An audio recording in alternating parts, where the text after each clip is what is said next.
যে মুন্সিগঞ্জে 6টি বোমাসহ 2 চোদনা আটক। তো ইদানিং একটা পোস্ট নিয়ে সবাই অনেক মাতামাতি করতেছেন। আমাকে অ্যারেস্ট করা হয়েছে এবং আমার টিম মেম্বার একজনকে অ্যারেস্ট করা হয়েছে। তো এই পোস্টটা আমি আসলে নিজে করছি। এই পোস্টটা একটা এডিট করা পোস্ট করছি। তো আমার গ্রামবাসীর সাথে আর অনেক প্রতিবেশী আছে যারা আমাকে এই পোস্টটা নিয়ে অনেক খেপাইতেছে। তো সবারই উদ্দেশ্যে বলতেছি, এটা আসলে একটা ফানি পোস্ট ছিল, কেউ সিরিয়াসভাবে নেবেন না।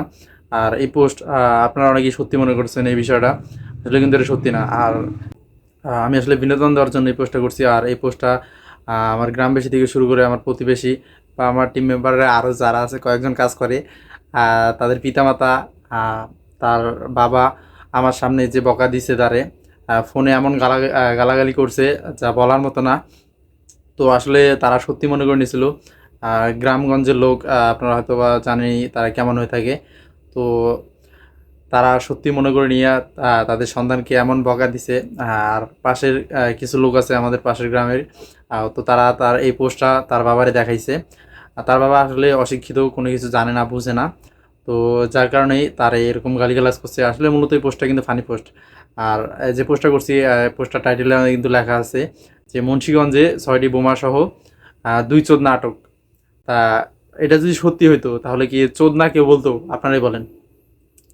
আর যদি কোনো টিভি চ্যানেল এই পোস্টটা করতো তাহলে এই সিরিয়াস পোস্টটাকে কেউ চোদনা হিসেবে বলতো? বলেন, আপনারাই বলেন, আপনাদের কাছে বিচার দিলাম। তো অনেকেই আছে এই পোস্টটা নিয়ে বিভ্রান্ত হইতেছেন। বা আমিও বাজারে গেছি 2 দিন। তো আমারও অনেকজন জিজ্ঞাসা করতেছে, কিরে তোর নাকি পুলিশে ধরছে? তো আমি কইলাম যে হ্যাঁ, আমার পুলিশে ধরছে ধরছে আবার এই যে আইনা ছাড়িয়ে দিয়ে হয়ে গেল দেখ কিছুক্ষণ আগেই। তো বাজারে গেছি, তো সেখানে ধরছে। পরে আমার মামা একজন আছে, তো সেও জিজ্ঞাসা করতেছে, কিরে এটা কি দেখলাম, তোরে নাকি ধরছে? তো আমি সবার উদ্দেশ্যে বলতেছি, এটা আসলে কিন্তু ফানি পোস্ট ছিল, কেউ সিরিয়াস নেবেন না। আর আমরা আসলে আপনাদেরকে বিনোদন দেওয়ার জন্য এসব করে থাকি, কিন্তু বিনোদন দিতে গিয়ে এটা আমার সাথে হবে আমি কখনো কল্পনা করিনি, বা আমার টিম মেম্বারদের সাথে যে এই ঘটনাটা হবে আমি সত্যি একটু কল্পনা করতে পারিনি যে আমাদের সাথে এরকমই একটা ঘটনা ঘটে যাবে।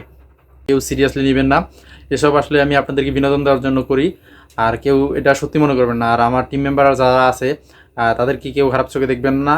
বা প্লাস আহ, আমি তো কখনো বাইরেই যাই না, আর মুন্সিগঞ্জে কখন গেছি ভাই। আর এই পোস্টটা নিয়ে অনেকেই তো মাতামাতি করতেছেন। তো আপনাদের সকলের উদ্দেশ্যে জানাই দেওয়ার জন্য এই ভিডিওটা করলাম। তো কেউ সিরিয়াস নেবেন না, আর কেউ বিভ্রান্তি হবেন না যে আমাকে পুলিশে ধরছে বা আমার পুলিশে ধরে নিয়ে গেছে বা এসব এসব কোনো সময় গুজবে কান দিবেন না। আপনারা যদি সিরিয়াস মনে করেন বা সত্যি মনে করেন তো আমার সরাসরি আমার ইনবক্সে নক দিবেন, অথবা আমার মেসেজ করতে পারেন। আমি অল টাইম অ্যাক্টিভ থাকি আপনাদের রিপ্লাই দেওয়ার জন্য। তো কেউ মানুষের কথায় কান দিবেন না।